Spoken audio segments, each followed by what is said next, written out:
Alors, on va commencer. Bonjour donc à toutes et tous. Nous sommes ravis de vous retrouver pour ce webinaire que le GNCRA propose de nouveau pour une seconde session avec Atypi Friendly sur l'accompagnement des étudiants TSA à l'université. Voilà, donc ce webinaire est organisé dans le cadre de la formation des proches aidants et a été réalisé avec donc Atypi Friendly, qui est un programme créé en 2018, anciennement Aspi Friendly depuis qui est devenu Tipeee Friendly, pardon, en juillet 2023, et c'est un programme donc destiné à favoriser l'inclusion des étudiants à besoins particuliers. Voilà, donc je suis ravie de pouvoir animer ce webinaire avec Marie-Hélène Plumet, qui est donc maître de conférence en psychologie du développement à l'Université de Paris-Cité et référente au local et au national.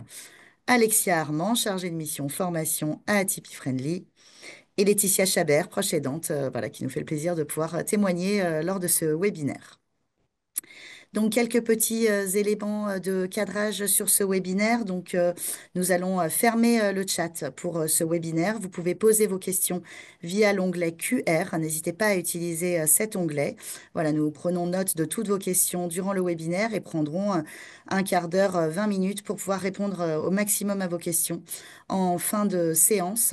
Voilà, malheureusement, nous n'avons pas le temps de pouvoir répondre à des besoins particuliers, mais n'hésitez pas à nous joindre sur le mail que vous avez sur l'invitation Zoom qui est n.bonnet@gncra.fr. Vous l'avez sur le lien Zoom.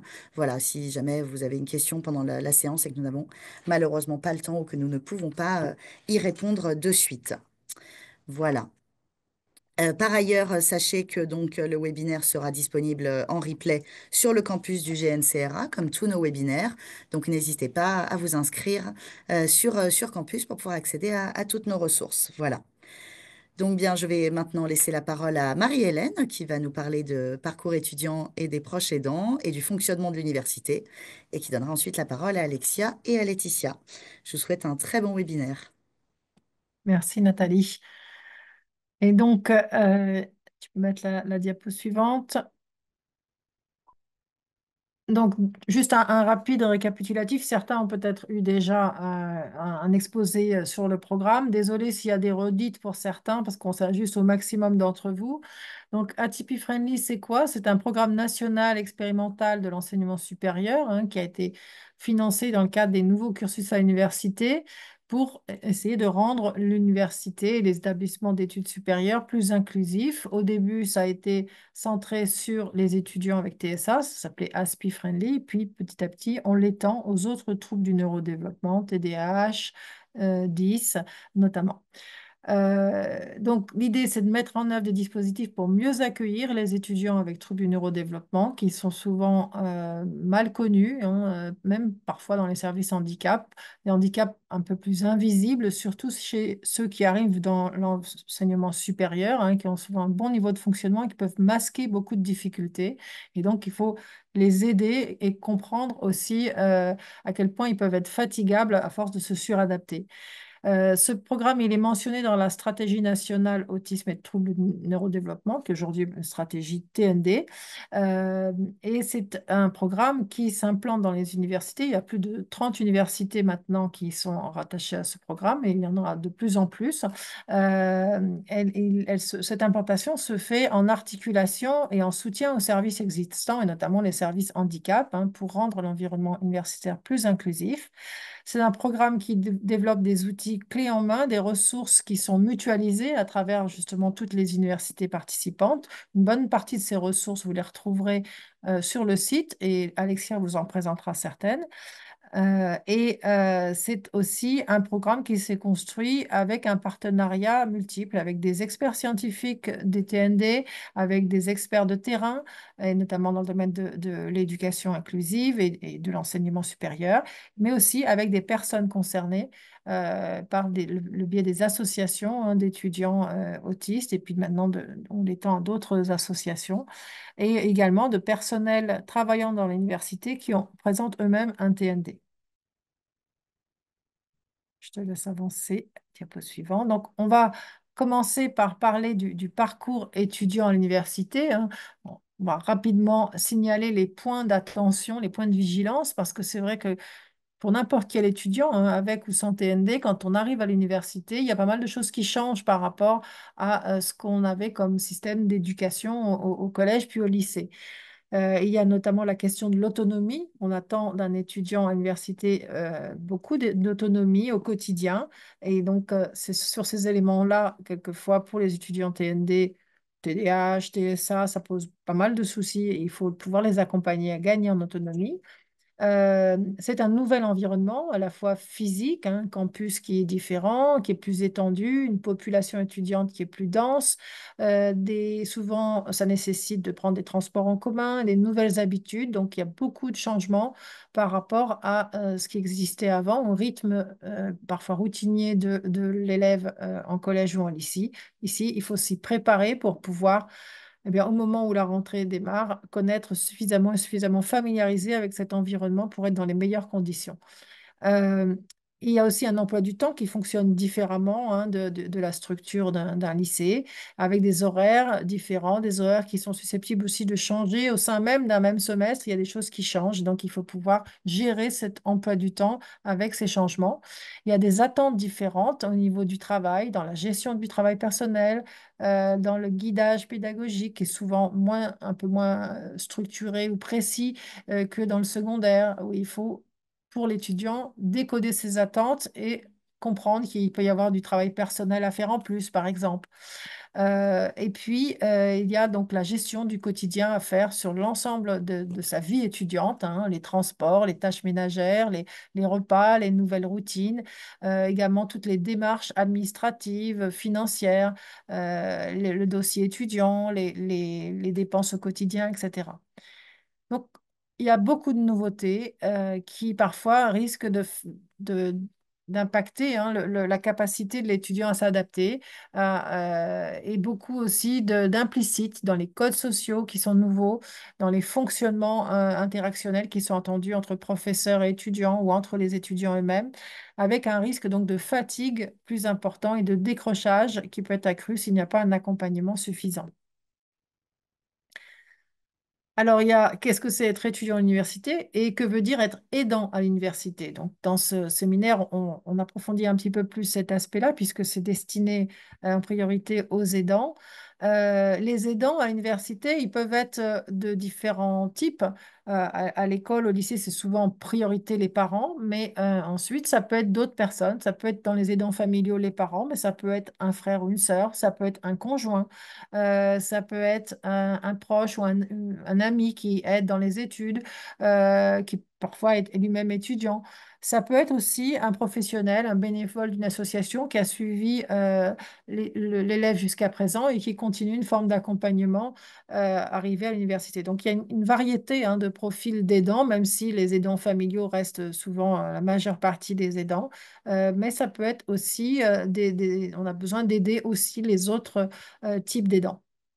Alors, quelle place pour les aidants dans le système de l'enseignement supérieur? On peut se poser la question légitimement, puisqu'on a affaire à des étudiants qui, pour la plupart, sont majeurs ou le deviennent très rapidement dans la première année de licence.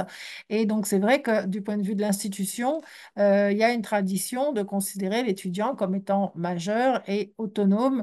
Et on ne va pas forcément accueillir les aidants de la même manière, même avec des étudiants en situation de handicap, que dans le lycée. Donc, il faut arriver à trouver une place qui soit acceptable pour tout le monde. On va le revoir en détail dans la diapo suivante. Et puis, il y a la question aussi de quels droits pour les aidants, hein, jusqu'à quel point est-ce qu'ils peuvent, euh, puisque leur enfant est majeur rapidement, là je parle pour les parents, est-ce que bah, la famille garde un droit ou pas pour les aidants?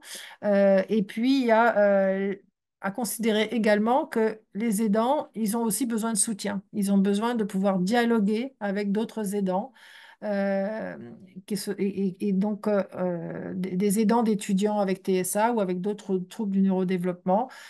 C'est important qu'il puisse y avoir des mises en contact pour ne pas se sentir seul et pouvoir aider aussi les uns les autres par ses ressources. Alors, je le disais, quelle place pour les aidants dans le système de l'enseignement supérieur? On est souvent en tension entre plusieurs objectifs. à la fois, on a bien conscience, hein, quand on est aidant, il faut favoriser l'autonomisation progressive du jeune adulte en tant qu'étudiant. Et en même temps, on a bien conscience qu'il y a un besoin de vigilance. Donc, on est dans ce dilemme entre l'autonomisation et la vigilance parce qu'ils ont des besoins spécifiques qui peuvent être évolutifs d'ailleurs, hein, au cours de leur cursus universitaire. Et ils sont souvent eux-mêmes, les étudiants, en demande d'une certaine autonomie, mais on voit bien que quelquefois, bah, ils vont rater des étapes. Alors, on a envie de faire avec eux pour qu'ils aient bien tous les éléments dont ils ont besoin. Donc, on est en tension entre cette volonté de les protéger, d'être vigilants, et qu'ils soient dans un bien-être, et puis en même temps de ne pas faire à leur place, de leur donner les moyens de s'autonomiser progressivement. La question aussi donc, de la reconnaissance du rôle de soutien des aidants auprès de l'étudiant et auprès de l'université n'est pas forcément toujours facile, hein. Il y a des équipes qui sont très ouvertes, puis des services handicap qui le sont moins, qui considèrent que ben, maintenant l'étudiant est majeur et que les aidants n'ont pas trop à avoir leur place. Alors ça, on travaille justement avec le programme Atypi Friendly pour sensibiliser les équipes, et notamment dans le cadre de l'autisme, hein, on a un certain nombre d'entretiens d'évaluation des besoins qui peuvent se faire en présence d'un aidant si c'est nécessaire pour pouvoir compléter. Alors, on laisse en premier lieu la parole à l'étudiant, mais s'il y a besoin de compléments, on peut s'appuyer sur le soutien des aidants. Donc ça, c'est des cultures aussi à faire évoluer, et les sensibilisations qu'on peut faire dans le cadre de notre programme aident beaucoup pour faire reconnaître cette place de soutien. Euh, c'est aussi quand on est aidant, bien sûr, on accompagne l'étudiant souvent en amont de l'entrée dans l'université.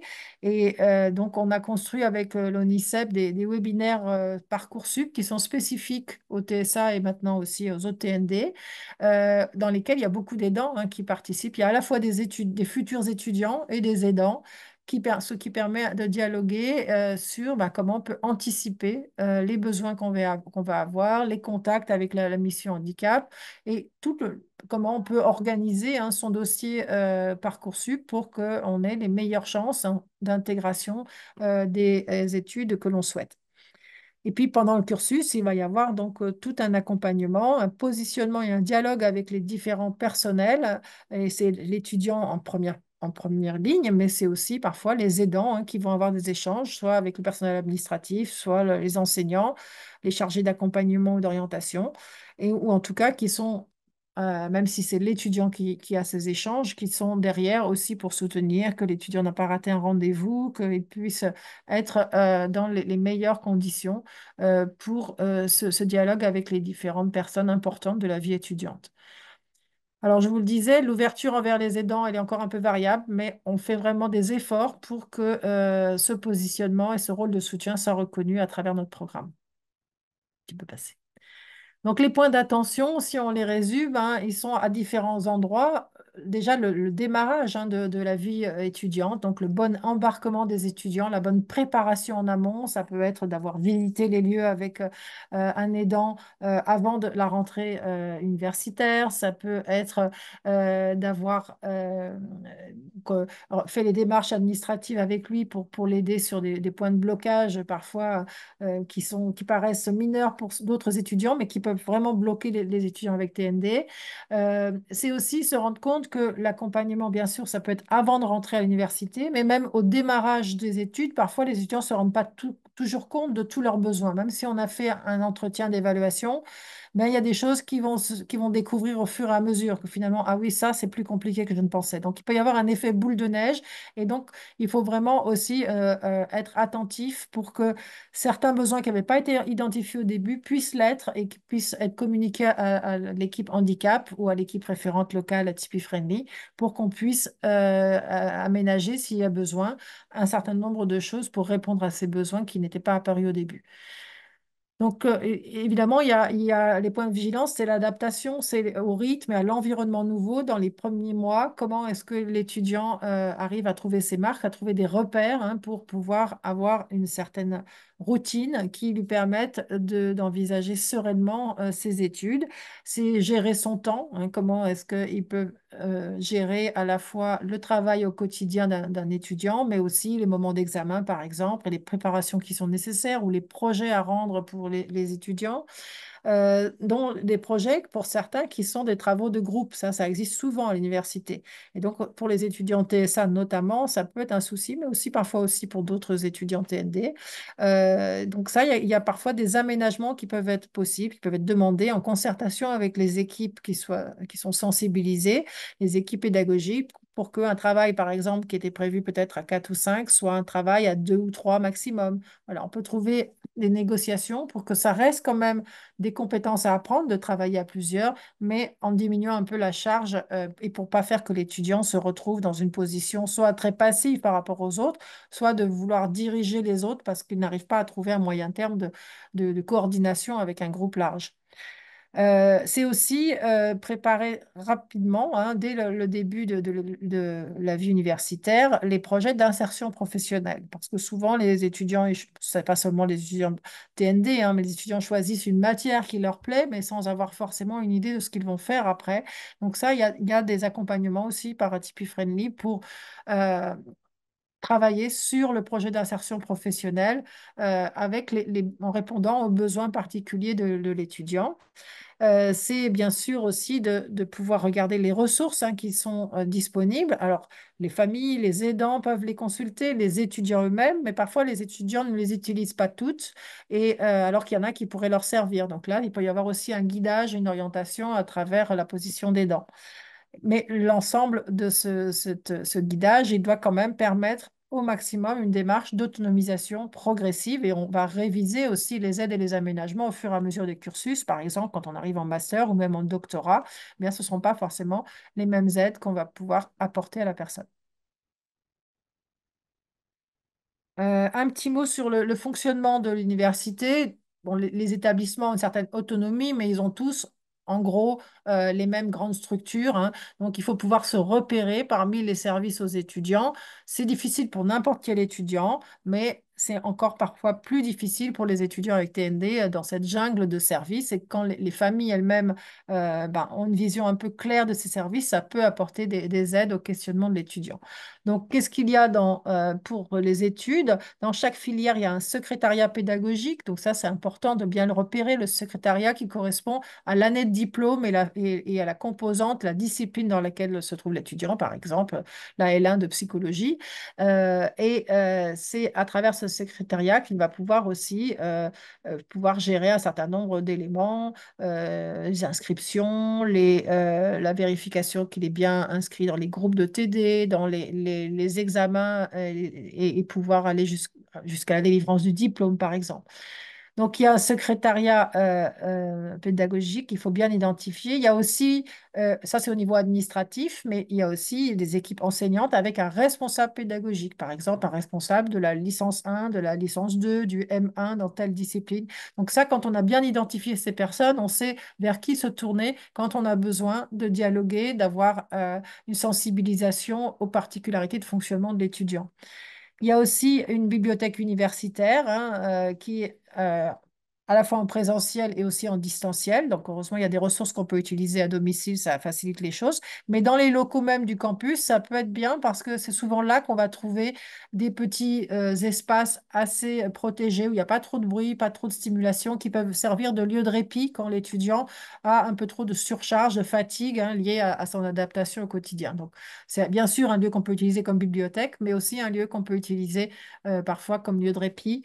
C'est une des sources assez intéressantes à l'explorer pour ça. Il y a des services orientation qui peuvent être dans chaque composante, mais parfois dans les très grosses universités, elles ne se trouvent pas toujours sur le campus de l'étudiant. Donc, il faut repérer où se trouve le service d'orientation qui va pouvoir accompagner l'étudiant, notamment dans son projet professionnel. Euh, il y a bien sûr dans les études, dans les universités où est implanté le programme Atypi Friendly, eh bien, il va y avoir une équipe avec un référent local du programme et des référents plus spécialisés, parfois sur la transition depuis le lycée, qui vont faire notamment les entretiens d'expression des besoins, ou qui sont plus spécialisés sur l'issue, sur l'accompagnement de l'insertion professionnelle. Donc, on a plusieurs référents hein, qui vont participer à l'accompagnement des étudiants en lien avec le service handicap. Le service handicap, et c'est très important de bien le repérer. Là encore, parfois, il y en a un dans chaque composante, mais parfois, comme dans les grosses universités, il n'y en a pas sur chaque partie du campus. Chez nous, il y a la psychologie, mais le service handicap en lien avec la psychologie, il y en a un qui est à Boulogne et l'autre qui est à Paris-Centre. Donc, il faut bien savoir où ça se trouve pour pouvoir prendre des rendez-vous et avoir les accompagnements nécessaires. Parfois, c'est aussi au service handicap qu'on trouvera des salles pour des examens dans des conditions un peu privilégiées. Donc, c'est des lieux vraiment importants à connaître. Et puis, il y a des services de santé avec les médecins qui vont permettre de valider les plans d'aménagement qui sont proposés suite à l'évaluation des besoins. Et il y a également le CRUS, qui est le service qui s'occupe du logement, de la restauration, des activités aussi de culture et qui peut proposer aussi des jobs étudiants. Et puis, il y a aussi toute une sorte de série de services liés au loisir, au sport, à la culture, à la vie sociale. Donc, il y a des associations étudiantes et donc, là encore, on peut essayer de repérer pour chaque discipline, là où se trouve l'étudiant, quels sont les services auxquels il a droit, hein, qui lui permettent de faire ses activités à moindre coût. Et pour tous ces services, il faut avoir une carte d'étudiant. Donc, c'est essentiel pour démarrer son cursus de vérifier que toutes les démarches ont bien été faites dans le paiement des droits pour avoir sa carte d'étudiant. Alors, du point de vue réglementaire, hein, vous savez que tout étudiant qui a des besoins spécifiques peut demander des aménagements. Avec ou non un diagnostic, on peut commencer déjà cette démarche-là. Il n'est pas nécessaire d'avoir un diagnostic médical ni la notification MDPH. D'ailleurs, les besoins, on peut les trouver pour les étudiants en situation de handicap, mais aussi des sportifs de haut niveau ou des personnes qui ont des charges de famille. Donc, l'idée, hein, c'est de trouver pour les besoins spécifiques des étudiants, des choses qui répondent à leurs nécessités. Et il y a une certaine autonomie des universités, même s'il est important que la réglementation soit respectée. En réalité, il y a pas mal de souplesse hein, possible pour un certain nombre d'aménagements. Et il faut donc simplement faire en sorte qu'il y ait un principe d'équité hein, qui régisse ces aménagements, qu'il n'y ait pas quelque chose qui favorise la réussite plus que pour les autres étudiants, mais en lien avec les charges de ces étudiants et leurs besoins spécifiques, on trouve les aménagements qui soient suffisamment équitables. Je laisse passer à la suite. Euh, Donc, les aménagements, ils peuvent être du même type que ceux qu'il y avait déjà dans le lycée, ce qu'on appelle la portabilité des aménagements, hein. On peut avoir droit, par exemple, au même tiers-temps qu'on avait pour les examens au bac pour le lycée. Donc, il y a des choses qui peuvent se transférer. Et puis, il y a aussi d'autres aménagements qui peuvent être variés, créatifs, hein, beaucoup plus encore que dans le secondaire. On va les ajuster à chaque situation personnalisée. Diapo suivante. Donc, les classiques, c'est d'avoir par exemple un preneur de notes si on a des difficultés praxiques, graphiques, etc. Ce sont les tiers-temps dans les examens. C'est aussi l'aide d'un tuteur qui est un peu plus avancé dans le cursus et qui peut aider à organiser le travail et des tuteurs qu'on va former justement pour qu'ils soient sensibilisés pour chaque étudiant qui les accompagne à ses besoins à lui. Parce que sinon, le tuteur, il peut avoir la meilleure volonté du monde. Je cite toujours cet exemple d'un tuteur qui avait dit à un étudiant autiste, bah, si tu as besoin, tu m'appelles. Bah, l'étudiant autiste, il ne l'a jamais appelé. Et donc, évidemment, après, on a revu avec lui, il fallait qu'il donne un cadre beaucoup plus routinier, régulier, pour pouvoir organiser les séances de travail avec lui et les séances d'aide. Ça peut être dans ces aménagements classiques des étalements hein, du cursus, faire la licence en 4 ans par exemple au lieu de 3 ans, de faire des cours et des examens en partie à distance, des aménagements aussi qui sont liés à des choses qui ne sont pas toujours très bien connues comme la surcharge sensorielle ou la fatigue mentale. Par exemple, quand on va dans un cours en amphi, beaucoup d'étudiants autistes sont gênés par les lumières, par le bruit, et donc ils doivent pouvoir avoir une autorisation de porter un casque, et des systèmes d'atténuation ou des lunettes de soleil sans qu'ils soient stigmatisés. Mais si ça n'est pas expliqué évidemment à l'entourage, ça peut être une source de stigmatisation.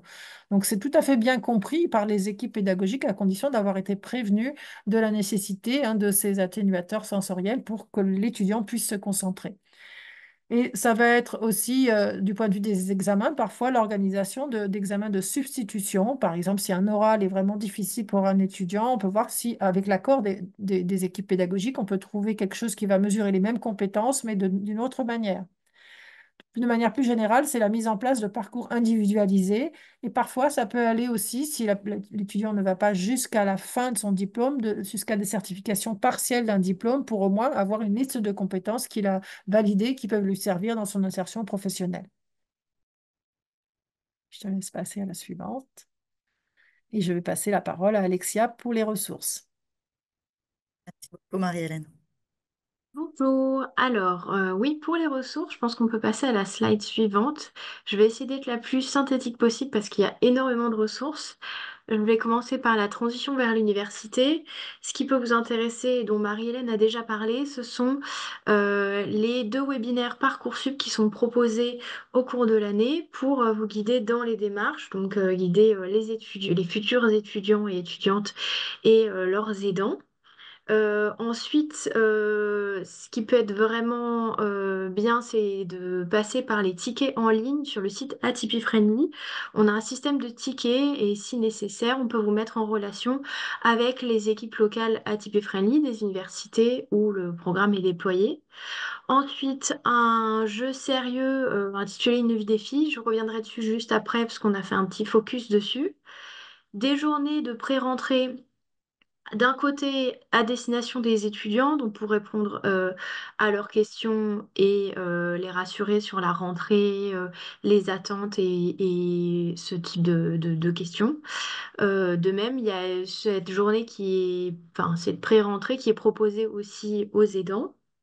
Et enfin, pour les établissements qui sont dans le réseau Atypi Friendly, la possibilité de passer un entretien d'expression des besoins. Donc, il me semble que Marie-Hélène en a parlé un peu avant, mais ça permet de mieux cerner les besoins de l'étudiant et de pouvoir l'accompagner au mieux.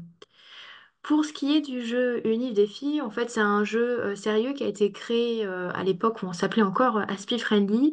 Et l'idée, c'est de faire un parcours sous forme de jeu vidéo pour se familiariser avec l'université. Ça peut aller des démarches administratives à l'identification des services. Il y a une partie sur l'informatique et la protection des données. Enfin, ça permet vraiment de poser un cadre pour les étudiants et c'est accessible gratuitement sur notre site et quand on le souhaite, quoi.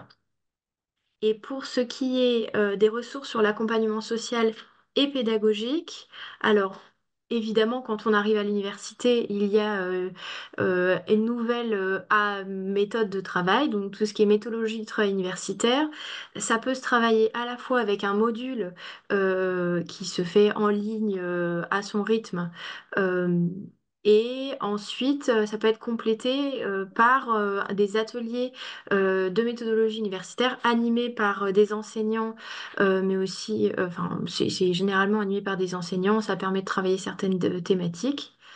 Ensuite, les ateliers d'habileté sociale universitaire. Donc là aussi, c'est proposé aux étudiants pour pouvoir travailler sur la sociabilité à l'université et les nouveaux rapports, puisque plein d'implicites quand on arrive dans un nouvel environnement. Les cafés atypiques qui permettent aux étudiants d'échanger. Donc, c'est des cafés qui sont proposés en ligne tous les vendredis à partir de 17h30. Et ça permet de créer un temps d'échange, un espace d'échange entre étudiants concernés. Et c'est animé par Hélène Vial, qui est enseignante-chercheuse à l'Université Clermont-Auvergne, qui est référente locale Atypi Friendly dans cette université, qui est une personne concernée aussi. Il y a des associations d'étudiants autistes qui sont développées également. Donc, par exemple, à Toulouse, il y a la Bulle à Amiens prise, mais il y a de plus en plus d'étudiantes d'associations qui se structurent. Donc ça fonctionne un peu comme un groupe d'entraide mutualisé, mais au niveau de l'université avec les problématiques que peuvent rencontrer les étudiants. Et enfin, dans certaines universités, donc ça c'est à vérifier en local si ce type de groupe d'échange existe, mais les groupes d'échange entre aidants, voilà. Donc c'est je pense qu'on peut passer à la page suivante. Il y a plein d'autres ressources, mais peut-être ça peut être bien que vous puissiez les découvrir. Si vous voulez suivre nos actualités, donc que ce soit de la sensibilisation ou d'autres, par exemple les webinaires Parcoursup, avoir les dates, vous pouvez scanner ce QR code et éventuellement vous rendre sur notre site internet pour avoir plus d'informations, accéder aux tickets et dans la synthèse, vous aurez aussi accès aux ressources et aux liens vers les ressources. Voilà, c'est tout pour moi. Et je pense Beaucoup, que Alexia. Laetitia peut du coup euh, partager son expérience de proche aidante, d'étudiant à l'université. Bonjour. Donc, moi, je voulais vous parler du parcours de notre fils Thomas.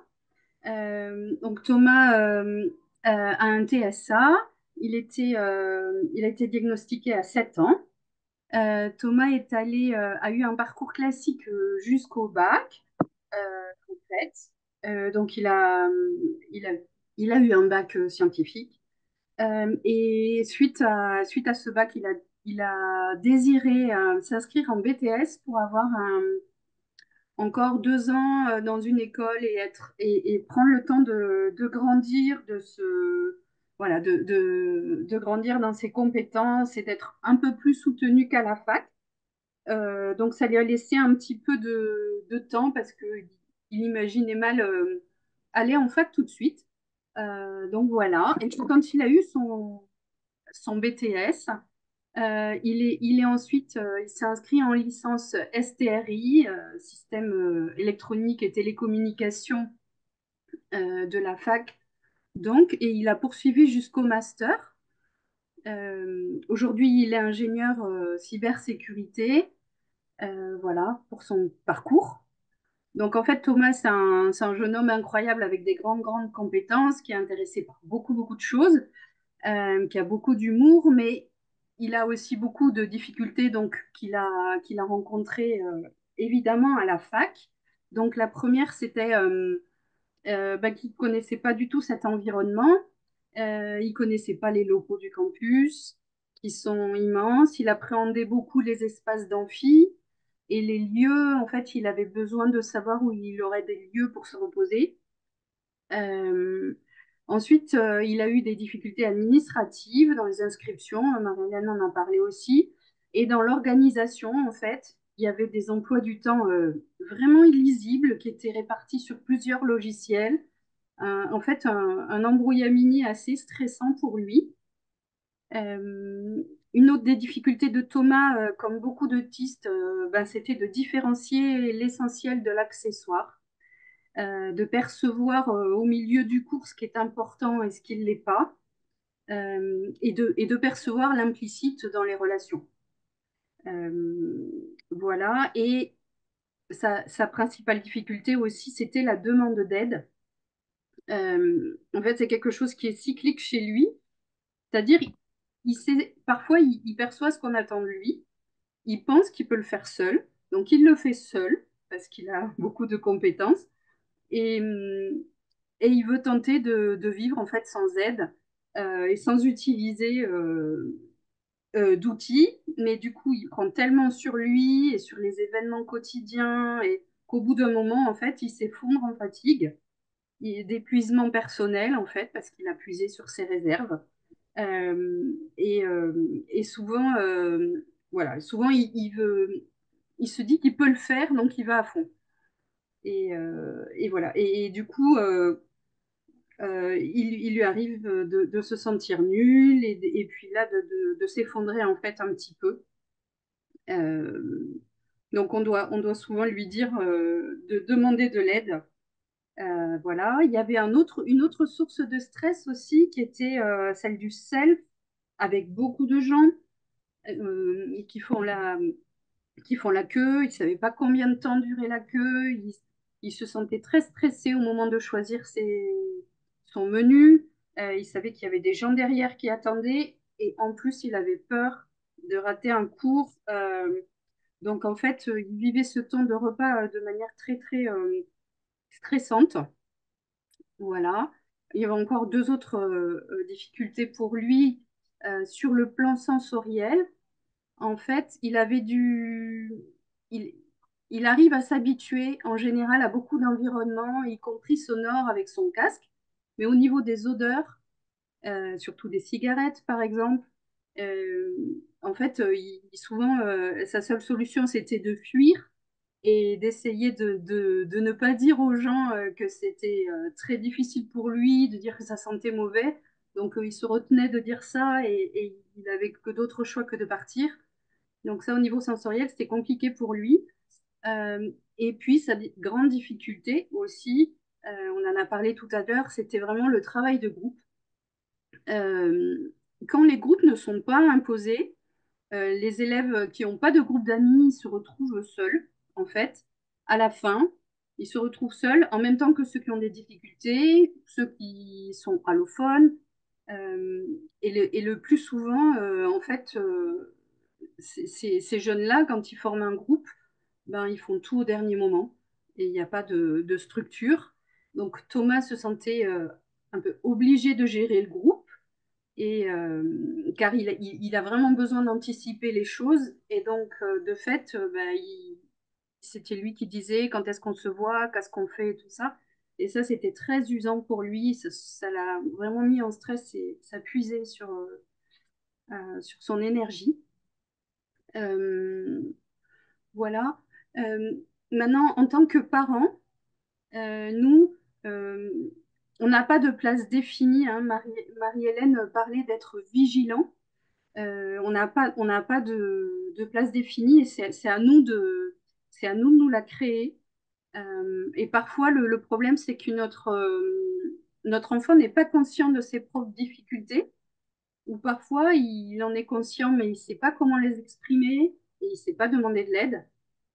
Donc en fait, bah, cette place d'aidant, il faut la créer, il faut rester souple, rester alerte et savoir moduler nos actions à des moments, prendre des initiatives et à d'autres se reculer pour qu'ils puissent développer son autonomie et que l'aider à faire les choses par lui-même sans qu'il se sente en échec. Donc beaucoup le rassurer, le soutenir, le valoriser et lui rappeler ce qu'il a réussi à faire jusque-là, sans faire les choses à sa place, bien sûr.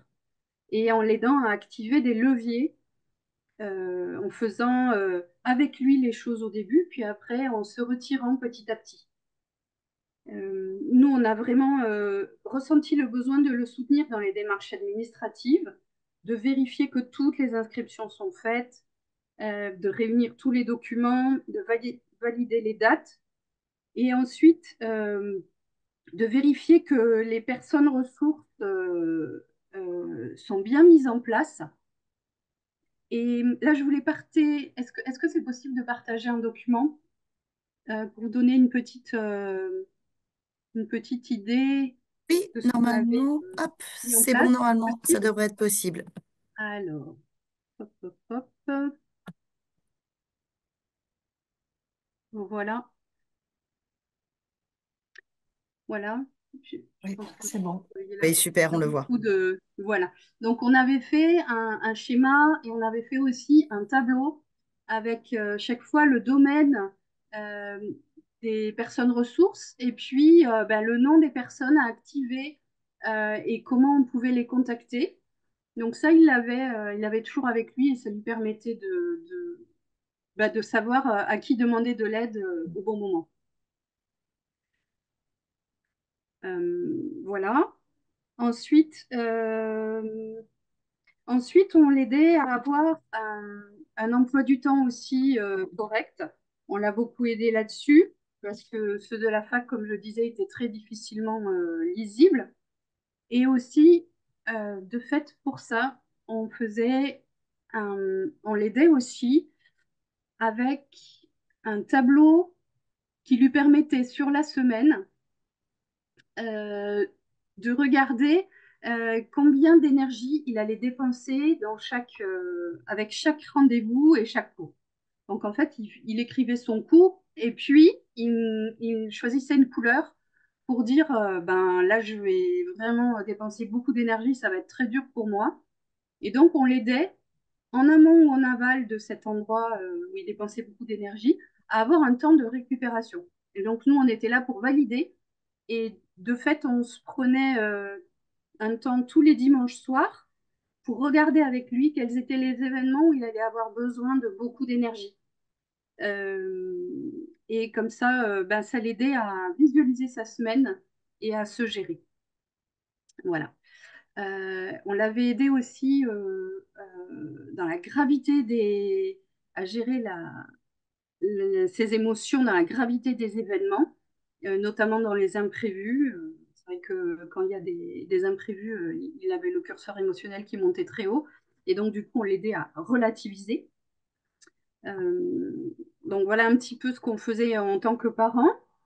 Ensuite, bah, il y avait les outils de la fac et d'Aspi Friendly qui l'ont beaucoup aidé, d'Atypi Friendly, pardon, qui l'ont beaucoup aidé. Donc, il y avait en amont le suivi de sa psychologue qui le connaît bien et qui construisait des outils avec lui. Mais il y a eu aussi la première des choses qui a été la visite des locaux lors de la pré-rentrée et du self. Silencieux, donc avec son référent Atypi Friendly.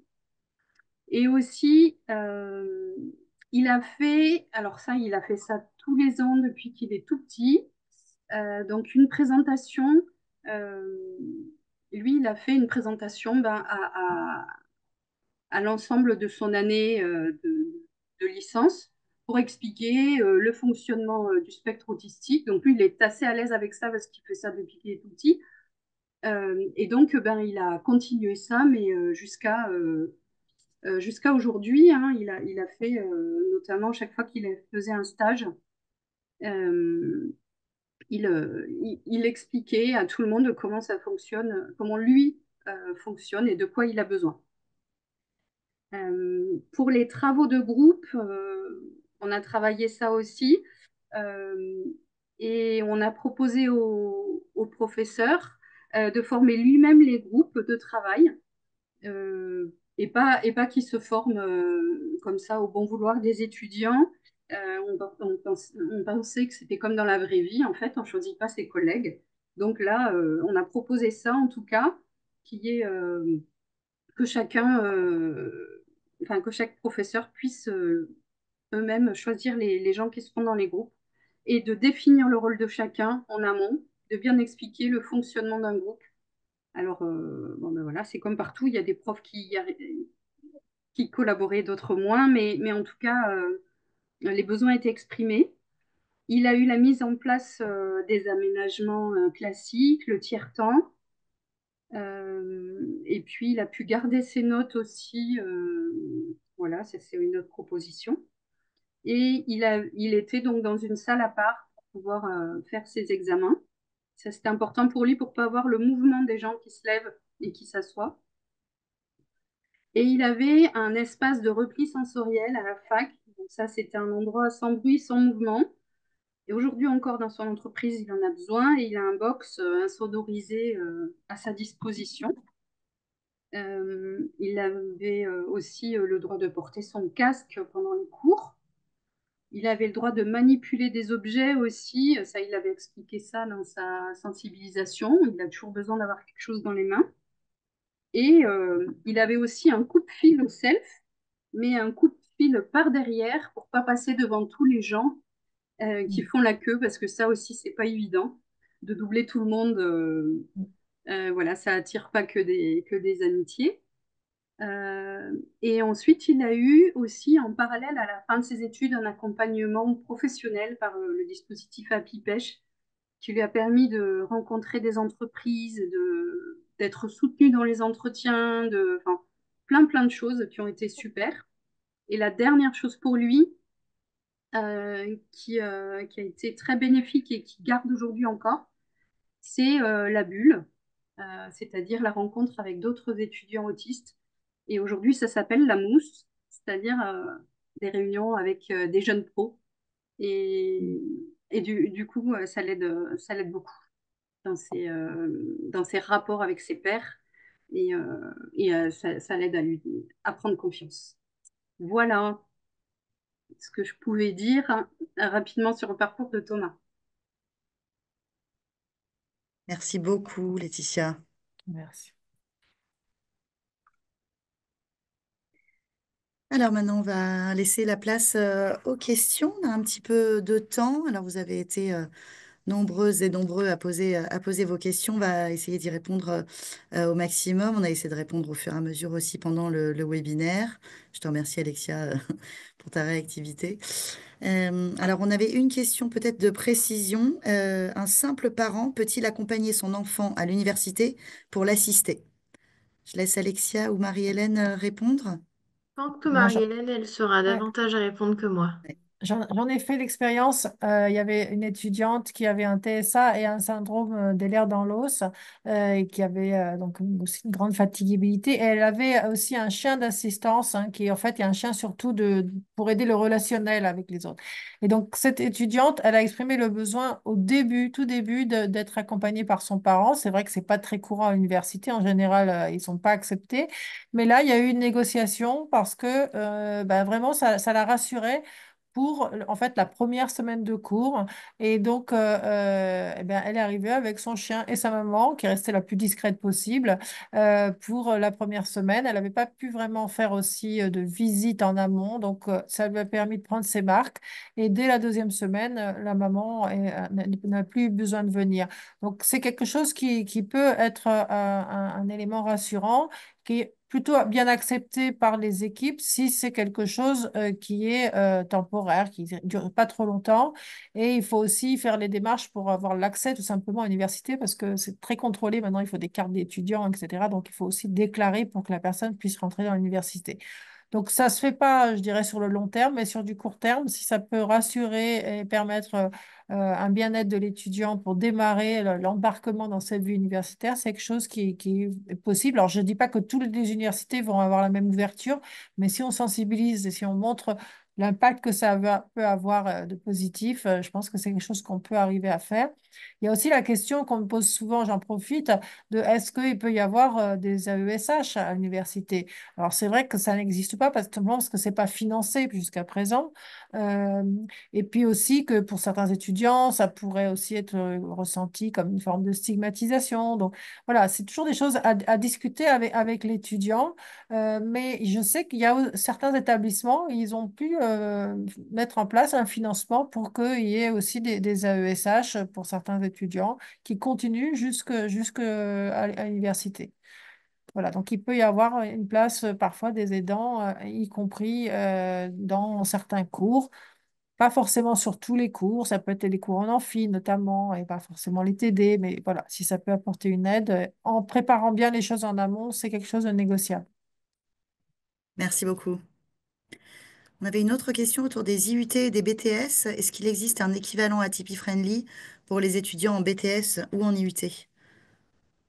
Pas à ma connaissance encore, Pour Alexia, les peut-être tu sais IUT, mieux. en fait, Mm. ça dépend comment ils sont imbriqués avec les universités.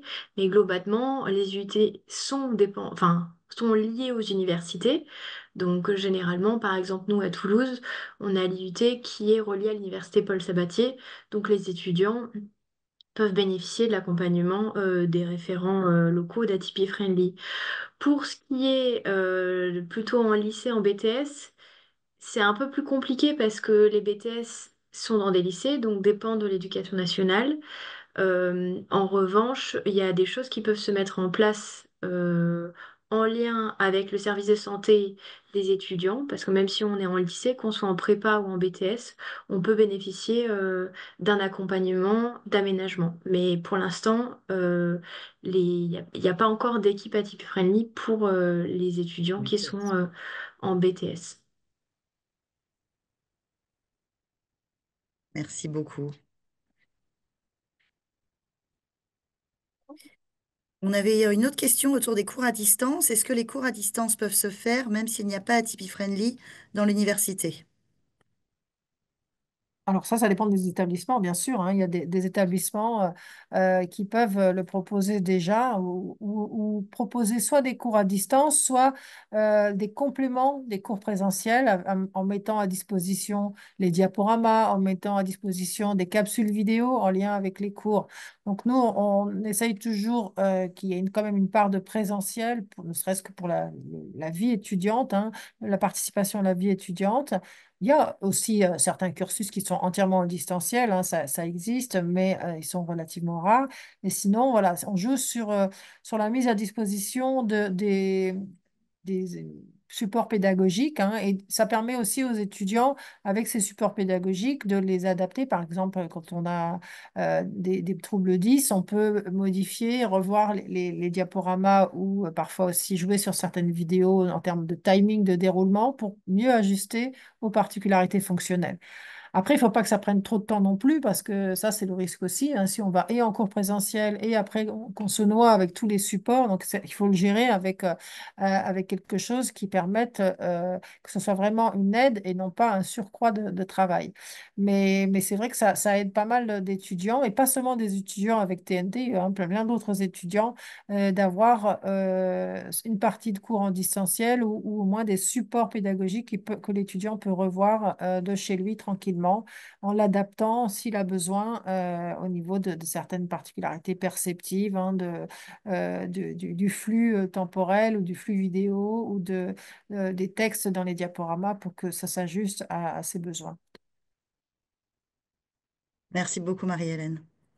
Alors, le témoignage de Laetitia a recueilli beaucoup de retours, hein, je vous remercie vraiment. Voilà, ça a résonné chez pas mal de personnes. Il y avait des questions, notamment, alors, une question sur quel BTS avait fait Thomas, Laetitia. Oui, alors il a fait un BTS système électronique, option réseau. Donc toujours dans l'informatique. Merci beaucoup. Et comment avait-il pu gérer la masse de cours De BTS ou de fac? à la Euh, fac, oui. mais les deux, en fait. En fait, c'est vrai que le BTS Oui, aussi était en alternance, donc il y avait vraiment cumul des deux, des cours plus l'entreprise. Euh, ben, il a, en fait, je pense que nos jeunes ont vraiment des ressources une fois que que les cadres sont vraiment bien posés et qu'ils peuvent anticiper sur les difficultés qui vont arriver. Je pense qu'ils arrivent mieux à les gérer et même s'il y a beaucoup de choses, une fois qu'on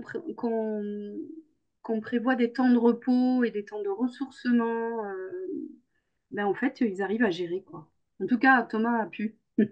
Il dormait bien et voilà, il y a pas eu de difficulté de ce côté-là. Merci beaucoup, Laetitia. Alors, il y avait une question autour des cafés atypiques. Est-ce qu'ils sont accessibles aux étudiants TSA, même s'il n'y a pas de dispositif atypique friendly dans les universités? Bien sûr, c'est ouvert à Oui. tous les étudiants, même les étudiants de BTS ou en UT ou dans d'autres formations comme les prépas ou dans les écoles d'ingénieurs. Tous les étudiants sont bienvenus à ce café. Merci beaucoup. Une question autour des aides pour les stages. Existe-t-il des aides pour trouver des stages requis dans les études supérieures? Alors ça dépend un peu aussi des modalités qui sont demandées dans chaque composante, parce qu'il y a des masters où il y a des aides en amont, on leur donne des listes de lieux, il y a des endroits où on demande à l'étudiant de faire la démarche lui-même de trouver, un peu comme dans la projection après de chercher un emploi. Donc ça, on sensibilise aussi les équipes pour voir, surtout si c'est une demande de recherche autonome, si on peut quand même aider un peu l'étudiant, parce que parfois, bah, il ne sait pas très bien dans les étapes tout simplement concrètes, hein, pour le faire. Donc si on lui donne une liste de démarches un peu structurée, ça peut vraiment l'aider. Et puis il y a aussi, avec Atypique Friendly, un réseau qui s'est développé avec des professionnels, notamment en lien avec l'insertion future. Donc, il y a aussi parfois, par ces partenariats, des possibilités bah, de mettre en contact l'étudiant et qu'il fasse la démarche lui-même. C'est lui qui va envoyer son CV et puis sa lettre de motivation, mais de le mettre en lien avec certains partenaires qui peuvent être dans sa région. Donc ça se développe petit à petit. C'est un peu ces deux sources d'aide. Et puis, il y a surtout beaucoup une fois que le lieu commence à être identifié de stage, beaucoup de sensibilisation du lieu de stage lui-même, hein, pour qu'il puisse à la fois profiter des talents, parce que tous ces étudiants ont des compétences qu'il faut vraiment reconnaître. Donc, qu'ils puissent bénéficier des talents de l'étudiant, mais tout en s'ajustant à ses particularités, qu'il ne soit pas heurté par ses difficultés de communication, sa mécompréhension de l'implicite, etc. Donc, on essaie d'accompagner aussi après, une fois que le lieu est trouvé, pour que ça se passe le mieux possible et qu'il n'y ait pas trop de malentendus. À Toulouse aussi, il y avait des forums qui étaient organisés avec des entreprises qui venaient directement Mm, dans la faculté. Et il y avait même un jour, je pense, un espèce de, je sais pas comment ça s'appelle, mais de Rivers Day, où mm, c'était les entreprises qui venaient qui interviewaient les étudiants, en fait. mm. Et voilà, et je sais que Thomas a beaucoup bénéficié de ça pour trouver ses stages, des relations qui étaient déjà faites avec les entreprises qui avaient besoin de stagiaires. Merci beaucoup. Une question autour de la demande d'aménagement en cours d'année. Est-il possible de demander des aménagements en cours d'année à l'université? Oui, tout à fait, hein. Ça, c'est des choses courantes. Et tous les étudiants n'arrivent pas dans le dispositif au même moment. Il y en a qui se signalent dès la période Parcoursup. Et donc là, on peut faire vraiment les choses en amont et puis préparer la rentrée, etc. Mais on a aussi toute une série d'étudiants qui nous contactent pendant leur cursus à différents moments. Ça peut être au cours de la première année ou après, en fin de licence, à des moments où ils vont devoir prendre des décisions aussi par rapport au master. Donc là, on est tout à fait ouvert, hein, au moment où l'étudiant en a besoin. On a des étudiants aussi qui n'ont pas encore eu de diagnostic, mais qui ont qui se doutent que probablement ils sont dans le spectre. Donc on peut aussi les mettre en relation avec des centres de diagnostic. Donc là, on s'ajuste vraiment et les étudiants, même ceux qui sont rentrés déjà dans le dispositif dès le début, mais dont les besoins ont changé, ben, on va aussi revoir le plan d'aménagement avec lui, hein, pour pouvoir être au plus près de ses besoins. Merci beaucoup. On a encore le temps pour une dernière petite question. Une question de professionnel. Je travaille dans un SAMSA Autisme. Peut-on utiliser vos outils pour sensibiliser les intervenants à l'université? Nous faisons des sensibilisations et accompagnons plusieurs étudiants en Alsace. Alexia, tu veux répondre peut-être? Oui, en fait, la possibilité, c'est de prendre contact avec nous, mais oui, tout à fait, notamment sur l'espace, enfin la plateforme de formation Moodle. Il y a des outils sur la partie préconisation pédagogique et aménagement, et ça peut être vraiment intéressant d'avoir des éléments de sensibilisation. Ça peut être aussi, il y a une série de 10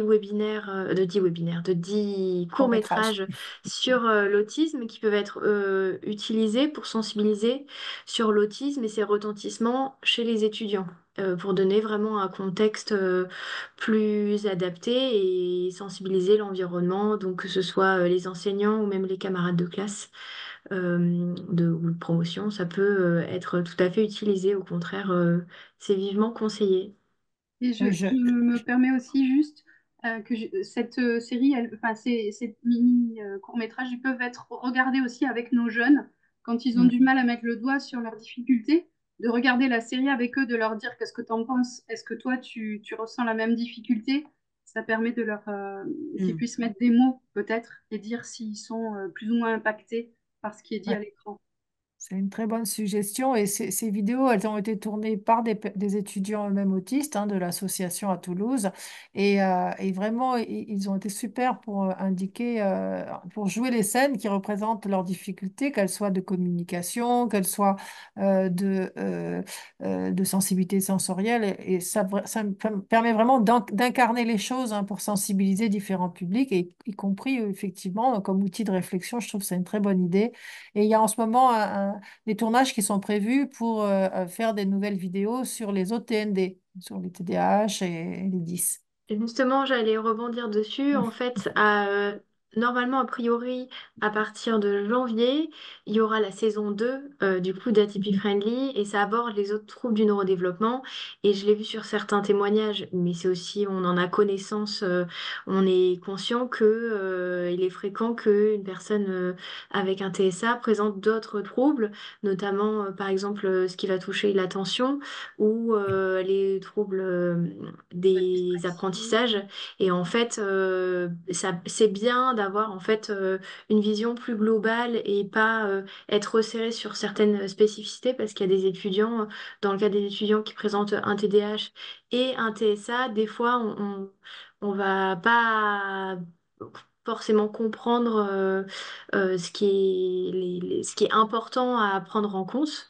Donc c'est vraiment des bons outils de sensibilisation et normalement, ils seront disponibles à partir du mois de janvier et vous pourrez les regarder gratuitement en accès libre quand vous voulez.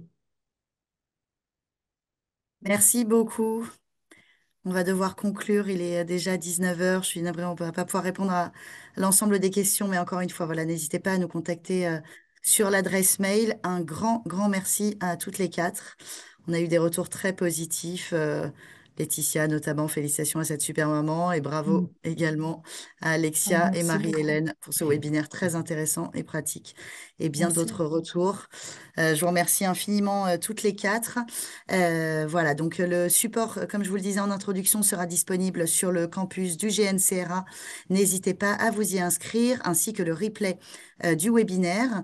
Et puis restez bien connectés sur nos réseaux sociaux, sur GNCRA Maison de l'Autisme et sur évidemment Atypie Friendly, où nous vous annonçons les webinaires à venir sur l'Université pour Atypie et sur les autres thématiques relatives à la formation des proches d'aidants. Voilà, sur nos réseaux. Je vous souhaite une excellente soirée à toutes et tous et merci encore Alexia, Laetitia et Marie-Hélène. Merci Nathalie et merci à tous les participants. Bonne soirée. Au revoir, à très bientôt. Au revoir.